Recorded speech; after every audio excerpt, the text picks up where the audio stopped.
মুসা আলাইহিস সালামকে আল্লাহ ওহী পাঠাইছে, মুসা আমার ওলি মারা গেছে, কোথায় জঙ্গলে কি করব, জানাজা পড়াইতে হবে। তো বলছে একা জানাজা পড়ায় কি করে? বলছে বনি ইসরাইল নিয়ে চলো, নগদ না দিলে তো ওরা যাবে না। তো বলছে ঘোষণা করো ওলির জানাজা যে পড়বে গুনাহ মাফ। বলছে সত্য? বলে বিলকুল সত্য। ঘোষণা দিয়েছেন, চলছেন জঙ্গলে, যে দেখে বদমাস পোড়া মোড়া আছে, যাকে মুসা আলাইহিস সালাম ঘাড় ধাক্কা দিয়ে শহর থেকে বাহির করে দিয়েছেন। বনি ইসরাইল জিজ্ঞাসা করছে বদমাস আবার ওলি হইল কবে? জীবনে খেলা বহুত দেখাইছো, এটা কি শেষ খেলা? 40 বছর ময়দানে ঘুরাইছো আমাদেরকে, মনে নাই কি কি করছো? 5,87,000 মানুষ আমাদের মারা গেছে, এটা কি শেষ খেলা? তা আল্লাহ ওহী পাঠাইছে, মুসা ছিল তো বদমাশি।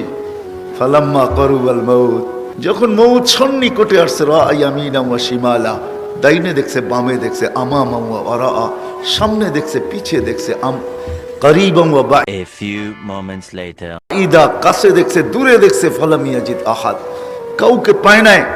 ফালাম্মা রাআল উফ